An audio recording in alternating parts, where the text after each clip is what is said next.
In April 2017, the quiet town of Firestone, Colorado, was rocked by an event that would leave a lasting scar on the community. It happened in an instant, unexpected, violent, and tragic. A house on Twilight Avenue suddenly exploded, reducing the structure to rubble and killing 2 men inside. 2 others were injured but survived the blast. The neighboring home suffered significant damage, with its attic partially destroyed. The cause? A routine task gone horribly wrong. The men were installing a water heater in the basement when a massive explosion occurred. Investigators later discovered the basement was filled with natural gas. A single spark was all it took. The gas ignited, triggering a devastating fireball that obliterated the home. 10 days after the explosion, Anadarko Petroleum Corporation, owner of a nearby gas well, announced it would temporarily shut down over 3,000 vertical wells in northeastern Colorado. That's right, 3,000 wells. And that's just in one part of the state. You might be wondering, how many abandoned wells are there across the country? Thousands. Try millions. And these forgotten, decaying wells don't just sit quietly underground. They leak. They pollute. And in some tragic cases, like Firestone, they explode. Before I came across this story, I had no idea the problem was this big. Honestly, it's enough to make anyone stop and rethink what's beneath their feet. Abandoned oil and gas wells are an invisible threat across much of the United States and around the world. The real danger lies not just in their existence, but in their sheer number and the lack of oversight. To uncover just how widespread the issue is, ABC News launched an investigation. Their team spent weeks researching, interviewing experts, and deploying specialized gas detectors to suspected abandoned well sites. They inspected 76 wells spread across 5 states. Of those, 40 were leaking. Some leaked oil. Most leaked natural gas. Leaks were found on Kansas farmland, next to creeks in upstate New York, near schools in Colorado, and even along hiking trails outside Los Angeles. They didn't stop there. The team took their investigation offshore to the Gulf of Mexico, home to more than 14,000 abandoned oil and gas wells beneath the sea. Of the 10 offshore wells they tested, 7 were leaking gas. That's a 70% leak rate. These findings barely scratch the surface.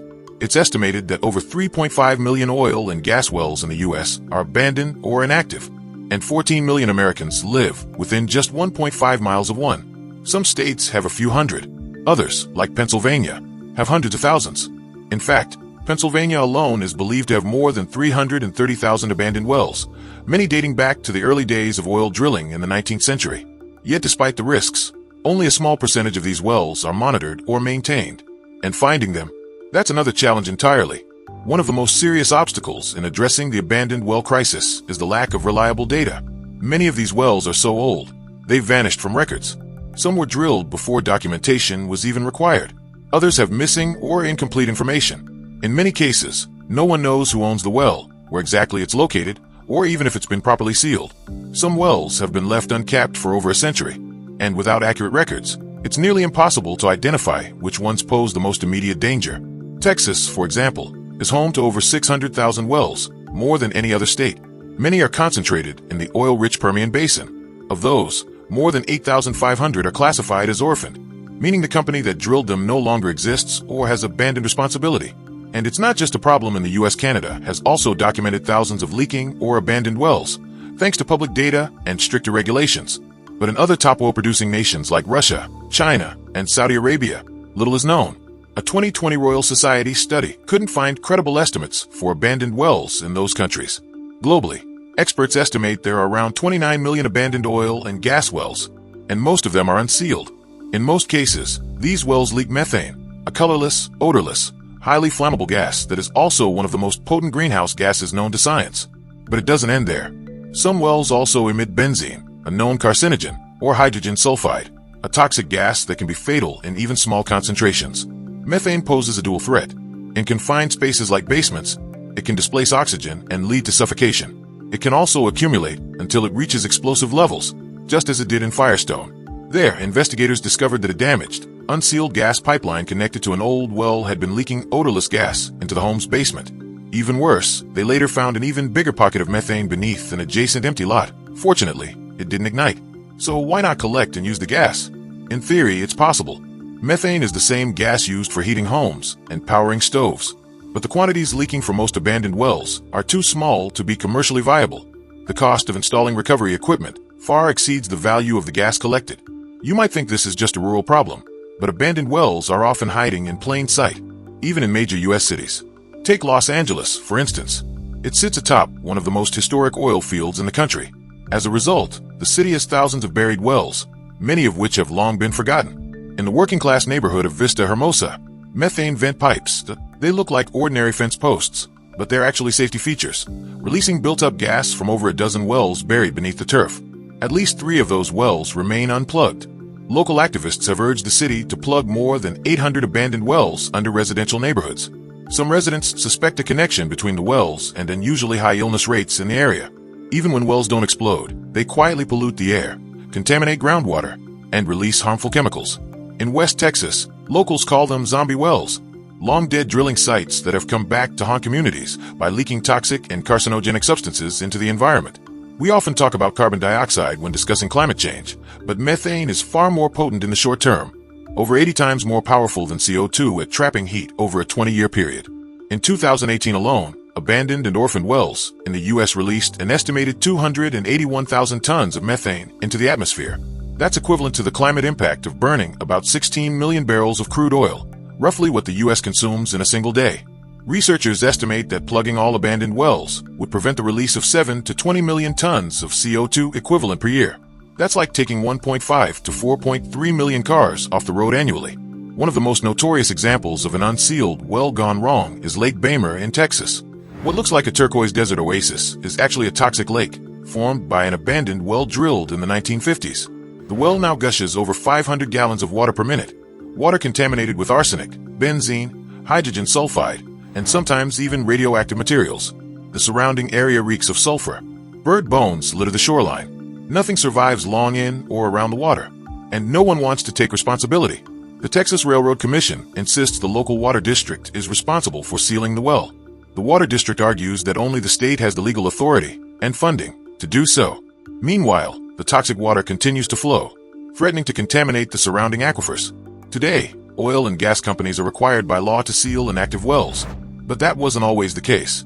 For decades, many wells were simply abandoned once they stopped producing oil or gas. Even now, enforcement is weak. Some companies go bankrupt before they're forced to plug their wells. Others ignore their obligations entirely. The result? Millions of open holes that continue leaking harmful substances. Properly sealing a well isn't as simple as placing a cap on top. The well must be cleaned, its pipes removed, and then sealed with cement in layers deep underground. The final plug is welded shut and buried, restoring the land's natural shape. Costs vary. A shallow land well might cost a few $1,000s to seal. Offshore wells, especially in deep water, can cost millions. The total cost of plugging all abandoned wells in the U.S. could exceed $250 billion. Currently, government funding will cover only about 6% of those wells. Before drilling, companies must post a bond, a kind of insurance in case they fail to clean up. But the bond amounts are often too low to cover actual sealing costs.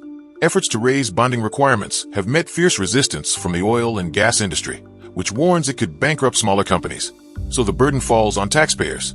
In the end, you and I pay for the mess left behind.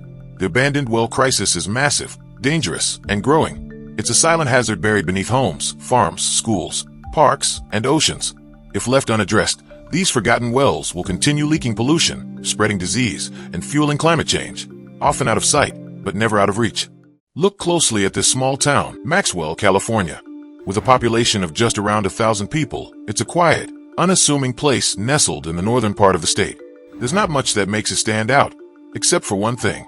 Soon, nearly 475 billion gallons of water will be stored in a nearby valley, thanks to a new infrastructure project with a jaw-dropping price tag of $4 billion. At first glance, that might sound contradictory.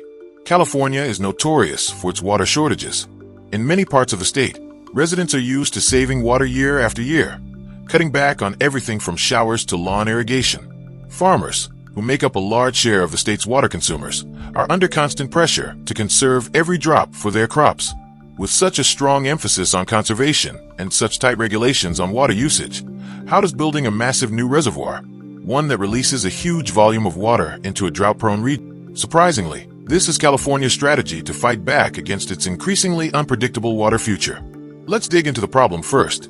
California's geography is a major challenge when it comes to water availability. Large portions of the state are made up of deserts.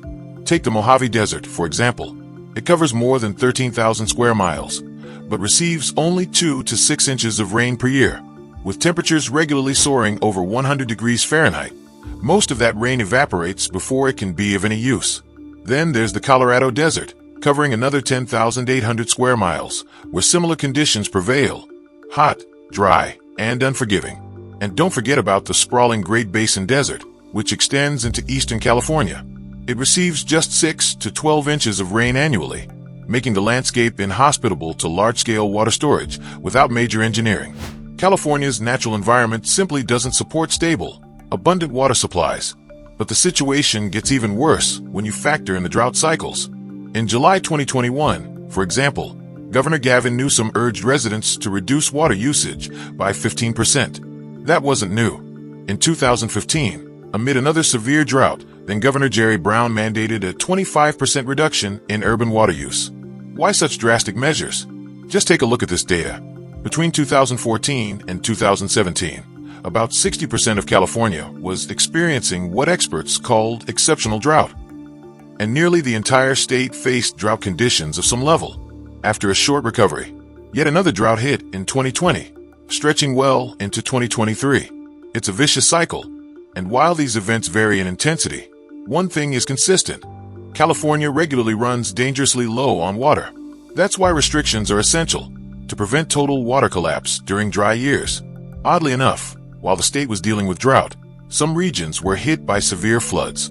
During these rare but intense storms, hundreds of millions of gallons of rainwater fell in just days. Too much, too fast. The flooding damaged homes, infrastructure, and in some cases took lives. That's the paradox of California. Not enough water when you need it, and too much when you don't. Naturally, this contradiction sparked a big idea.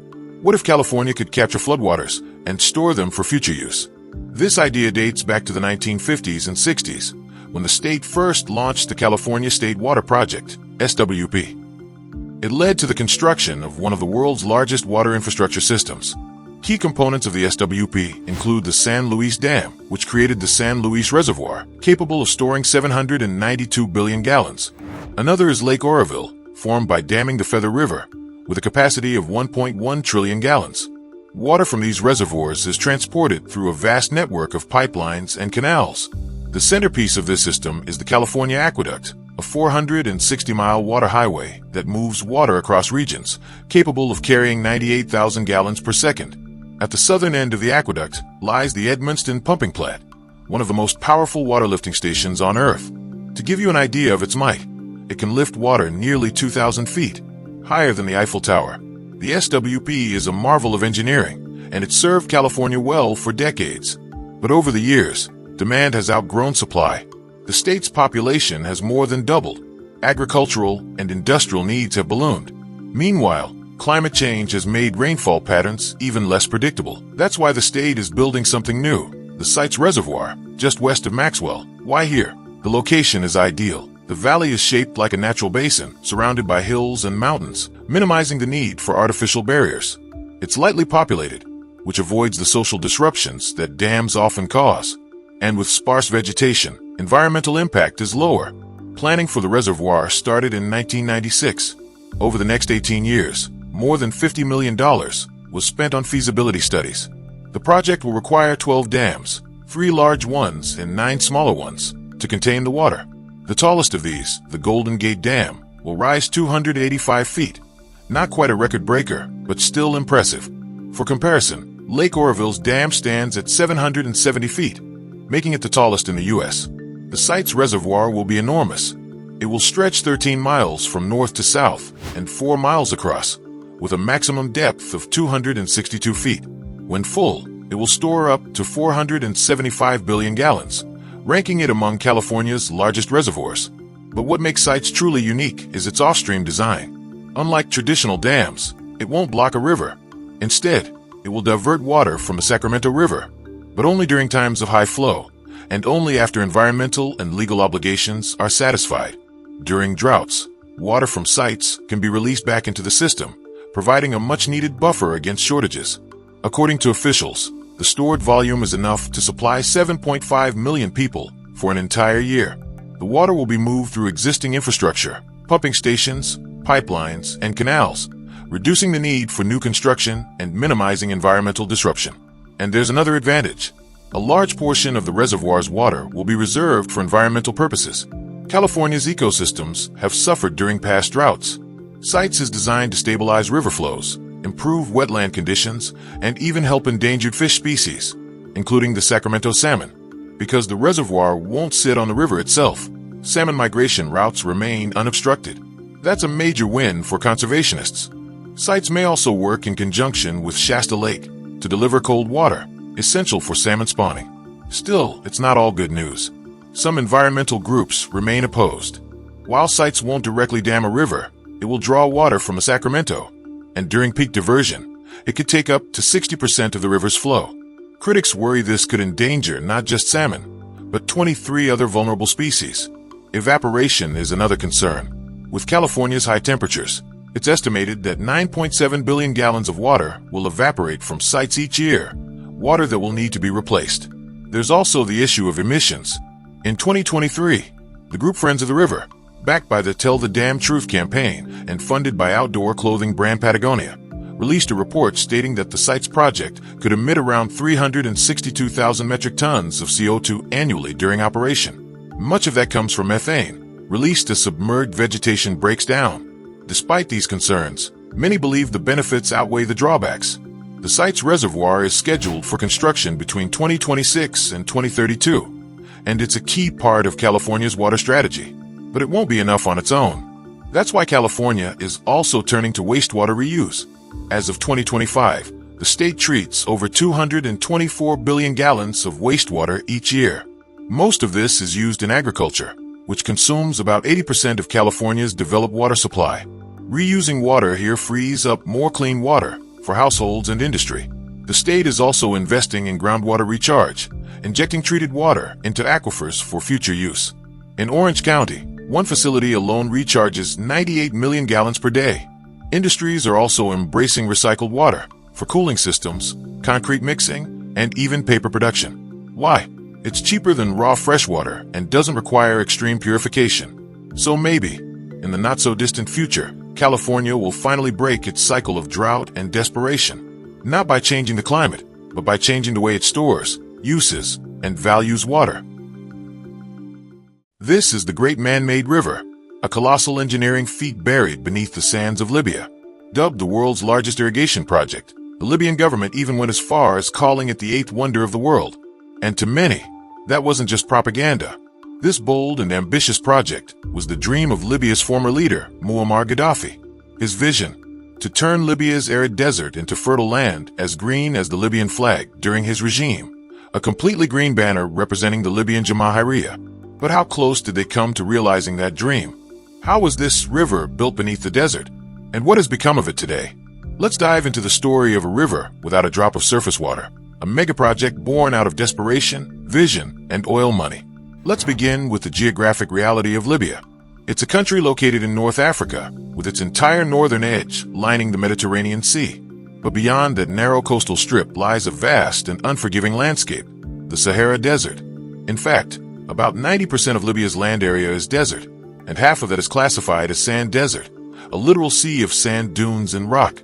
Libya's biggest geographical disadvantage is its lack of freshwater resources. There are no permanent rivers or lakes to speak of. Instead, it has wadis, dry riverbeds that occasionally fill with water after rare rainstorms, only to evaporate quickly.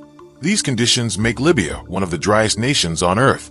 Most of the country's rainfall is concentrated in a tiny sliver along the coast, which makes up less than 5% of Libya's total area. Even there, average annual rainfall is just around 4 inches. In the interior, rain is practically non-existent, falling in brief, heavy showers at the end of winter and early spring. That's it. Unsurprisingly, most of the population clusters in cities along the coast, where water is at least somewhat available. According to data from 2020, nearly 80% of Libyans lived in urban areas, roughly 5.4 million people out of a total population of 6.8 million. In rural regions, people survive in small pockets, mainly around oases, using traditional irrigation methods for farming. But water access remains a constant struggle. Water scarcity is a well-known crisis in the Middle East and North Africa. The reasons are many: scorching temperatures, high evaporation rates, limited rainfall, and a growing population. Libya is a textbook example. In fact, The World Resources Institute ranks Libya as the sixth most water-stressed country on the planet. Back in the 1960s, Libya began experimenting with desalination, removing salt from seawater to make it drinkable. But it was an expensive and limited effort. Then, in 1969, everything changed. Muammar Gaddafi seized power in a military coup, and soon, his administration began eyeing a much grander solution, the Great Man-Made River Project. Interestingly, Libya's water woes actually predate Gaddafi. During the 1930s, under Italian colonial rule, water shortages were already a major issue. But back then, Libya lacked the money, manpower, and technology to tackle such a challenge. That all changed in the 1950s, when oil exploration began in earnest. In 1953, while drilling for oil in southern Libya, foreign companies made an unexpected discovery. Not only did they strike large oil reserves, they also tapped into massive underground reservoirs of freshwater. It was like hitting the jackpot twice. Further studies revealed that this water came from the Nubian sandstone aquifer system, one of the largest fossil aquifers in the world. This ancient groundwater is believed to be between 10,000 and 1 million years old, formed back when the Sahara was a much greener, wetter region. Over millennia, this water became trapped deep underground beneath thick layers of sandstone. The aquifer stretches beneath 4 countries: Libya, Chad, Sudan, and Egypt, covering an astonishing 770,000 square miles. It's estimated to contain around 39 quadrillion gallons of water. That's an almost incomprehensible amount. At first, the Libyan government considered using this water for large-scale desert agriculture. But by the early 1980s, the strategy shifted. A new plan emerged. Instead of trying to farm in the desert, why not transport the water to the densely populated coast? It seemed far more feasible than investing in costly desalination plants that the country couldn't afford to operate or maintain. The coastal aquifers, especially around Tripoli, were also becoming increasingly salty and polluted due to overuse. Meanwhile, a giant reservoir of pristine freshwater lay untouched in the desert interior. The only problem? No one lived near it. The water had to be brought hundreds of miles across harsh, empty terrain. Thus, the Great Man-Made River Project was born. Despite its name, it's not a river at all, but an immense network of underground pipes, aqueducts, reservoirs, and pumping stations designed to move water from the heart of the desert to Libya's cities and farmlands along the Mediterranean coast. But building such a river was no small feat. Construction was divided into multiple phases. The idea was to drill deep wells, some over 1,600 feet into the ground, tap into the aquifer, and then transport the water through a massive system of pipes. By the time it's completed, the network is expected to span over 2,500 miles, with a capacity of more than 1.6 billion gallons per day. In 1984, Gaddafi officially launched the project and laid the foundation stone near the Sarir Aquifer in eastern Libya.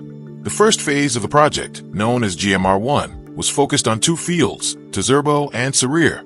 Hundreds of deep wells were drilled, and the water was pumped through twin pipelines to Ojdabia, where it was stored in large reservoirs. From there, it was distributed to the coastal cities of Benghazi and Sirte. By 1991, Phase 1 was complete. It consisted of a 990-mile-long double pipeline capable of transporting 528 million gallons of water per day. To build it, engineers installed a staggering 250,000 sections of reinforced concrete pipe, each 13 feet wide and 23 feet long. These were the largest precast concrete pipes ever made at the time, manufactured at 2 giant plants inside Libya using steel-reinforced, pre-stressed concrete. The pipes were placed into 23-foot deep trenches using custom-designed cranes and bulldozers. Each joint was sealed with heavy-duty rubber gaskets and cement grout before being buried. The construction also included massive reservoirs. For instance, one reservoir near Ojdabia spans over 3,300 feet in diameter and holds more than 6 billion gallons of water, essentially a man-made lake. The numbers are jaw-dropping. Over 5 million tons of cement were used, enough to build 20 Great Pyramids of Giza. The amount of steel wire used in the pipe reinforcement could encircle the Earth 280 times. Just to appreciate the scale, consider this. Libya even built a monument out of one of these pipe segments to showcase the size of a single piece. Following the success of Phase 1, the second major section, GMR-2, was launched in western Libya. Its goal was to supply water to the capital, Tripoli. Phase 2 began delivering water in 1996, pulling from wells in the Jabal Assa area. Additional phases were planned to connect other regions of the country, with the long-term vision of supplying water for agriculture, domestic use, and eventually industry. Water from the Great Man-Made River was intended to revolutionize farming in Libya. In theory, it would irrigate thousands of acres of land, boost food security, and reduce reliance on imports. And for a time, it seemed to be working. But the project wasn't without criticism. Many scientists warned that fossil water is a non-renewable resource. Once it's used up, it's gone forever. The Nubian aquifer is not actively replenished, especially not in a region where rainfall is so rare. Some also questioned the environmental and geopolitical implications of extracting water shared by multiple countries. Then came the Civil War. After Gaddafi's fall in 2011, Libya plunged into political chaos. Maintenance of the great man-made river became difficult. Many of the pumping stations and pipelines were damaged during the conflict. In recent years, armed groups have even used water flow as a bargaining chip, cutting supply to cities like Tripoli for political leverage. What was once a national symbol of pride is now struggling to stay functional. Still, the great man-made river remains a powerful example of human ingenuity, a testament to what's possible even in one of the harshest environments on Earth. Whether it will continue to provide water to future generations, however, depends on Libya's stability, resources, and commitment to managing this fragile legacy. So, did they manage to turn the desert green? For a moment in history, they came close, but the river, like the nation that built it, now stands at a crossroads. Here are 9 countries that border the Baltic Sea, but recently, global attention has focused on just 2 of them, Germany and Denmark. Why? Because nestled between these 2 nations is the site of one of the most ambitious infrastructure projects in European history. If you sail through this area, you'll notice something unusual. Artificial land formations, newly carved out channels leading into the sea, and at times, as many as 70 ships scattered across the horizon. Not exactly your average maritime traffic. These vessels weren't there for sightseeing. They were part of a massive operation that involved digging up more than 76 million cubic feet of soil and rock from the seabed. So what's going on here? It's all part of the Fehmarnbelt Fixed Link, a 10 billion euros megaproject that's not just rewriting engineering records, but also transforming how Europe connects. Off the coasts of Germany and Denmark, 2 entirely new harbors have been constructed, each capable of handling nearly 100,000 tons of raw materials per week. An enormous production plant, covering roughly 11 million square feet, has also sprung up. All of this is to make way for a tunnel. But not just any tunnel.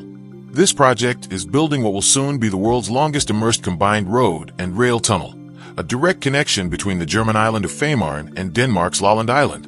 Up until now, crossing between the 2 meant relying on a ferry, a process that involved queuing up, boarding, and sitting through a 45-minute ride across the strait. And that's on a good day. Storms, strong winds, or fog could easily delay service by hours, so the idea of a permanent, fixed link has been on the drawing board for decades, since at least the 1990s. Initially, the concept was to construct a 12-mile cable-stayed bridge with a 4-lane highway and 2 electrified railway tracks. The design was dramatic, featuring 4 giant pylons, each nearly 920 feet tall, and 3 central spans, each stretching 2,375 feet. If built, it would have set world records for the longest spans on a combined road-rail bridge. Construction was supposed to begin with the goal of opening in 2018. The Danish company Farmland AS was awarded the contract to develop the project. But then came a major pivot. In 2010, after extensive studies and engineering assessments, Farmland AOS concluded that a tunnel would be the better option. The reason? Fewer technical risks and a more predictable construction process. The seabed's geology, with its challenging mix of soft clay and hard limestone, made the bridge option far more complex and risky. Plus, the cost difference between the bridge and the tunnel was surprisingly small, 5.2 billion versus 5.5 billion euros. Construction time wasn't drastically different either, 5.9 years for the bridge versus 6.5 years for the tunnel. So the plan shifted. The tunnel became the official design. The tunnel, once complete, will stretch 11 miles, about 18 kilometers, and carry both road and rail traffic. It will consist of 2 double-lane motorways, 2 electrified railway tracks, and a service tunnel in the center. To support such a massive structure, construction had to start not just with digging, but with building the facilities required to produce and transport the enormous materials needed. That's where the gigantic manufacturing plant comes in. Built near the Danish town of Rødbyhavn on Lolland, this facility is the largest of its kind in the world. Inside, 6 production lines churn out the precast concrete elements that will form the tunnel. Each segment is a monster in its own right, 712 feet long, 131 feet wide, and 33 feet high, and they weigh a staggering 73,500 tons. just shy of a fully loaded cruise ship. In total, 79 of these standard tunnel segments will be needed. On top of that, special segments will be created to house technical equipment and emergency access systems. And since transporting these massive tunnel elements from distant locations would be logistically impossible and prohibitively expensive, the production plant was strategically built just a few miles from the actual tunnel site. Even the harbors were purpose-built to receive raw materials like gravel, sand, cement, and steel, capable of handling tens of thousands of tons weekly. The German side at Puttgarden also got its own smaller port to support the construction effort. By 2024, dredging operations were in full swing. Ships of every kind filled the Fehmarnbelt: cutter suction dredgers, trailing suction hopper dredgers, and specialized stone clearance vessels. Their mission was to dig an 11-mile trench between Fehmarn and Lolland. The trench measured up to 164 feet wide and almost 50 feet deep. The seabed's natural conditions were tough, ranging from soft clay to hard limestone, but the specialized fleet handled it all. Rather than dumping the excavated material, engineers decided to reuse it. The soil and rock were transported to a designated area off Rodbyhaven to create 741 acres of new land. This reclaimed land will eventually become a mix of natural habitat and recreational zones, complete with beaches, parks, and trails. With the trench now complete and reinforced with gravel, the next monumental step begins: laying down the tunnel sections. Entrances to the tunnel have already been constructed on both Lolland and Fehmarn. These massive portals serve as gateways for the submerged structure that will rest beneath the sea. Transporting and positioning each tunnel section is no small task. Each segment will be attached to floating pontoons, then guided into place by tugboats. This delicate process, known as immersion, won't be done remotely. It will be operated from a control room located on one of the pontoons. A team of 22 people will oversee the process, using high-precision underwater cameras and positioning systems to guide the section into the trench with an accuracy margin of just half an inch. Once each section is perfectly placed, large rubber gaskets, engineered to last 120 years, will be installed between them to ensure watertight seals. Then, layers of soil will be placed back over the entire tunnel, burying it beneath the seabed. In the end, this will be a tunnel that is both underwater and underground. But if installing just one tunnel segment takes up to 40 hours, how long will the whole project take to complete?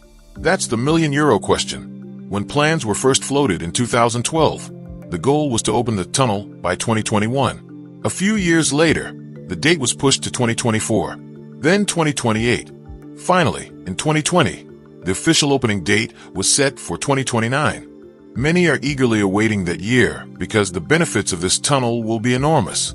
Travel time will be slashed dramatically. What is currently a 45-minute ferry ride will become a 10-minute drive through a modern tunnel. Even better, high-speed trains will cross the same route in just 7 minutes, reaching speeds of up to 124 miles per hour. Zoom out on the map, and the bigger picture becomes clear. The tunnel isn't just about connecting Fehmarn and Lolland. It's about reshaping transportation across Northern Europe. Once completed, it will create a direct link between Scandinavia and Central Europe. Freight trucks, passenger vehicles, and trains will be able to travel seamlessly from Copenhagen all the way to Hamburg, reducing congestion, cutting emissions, and boosting economic ties. It will also strengthen the Trans-European Transport Network, TEN-T, the EU's plan for integrating infrastructure across member states. In short, the Fehmarnbelt Tunnel is more than a regional project. It's a continental game-changer, and it's breaking records along the way.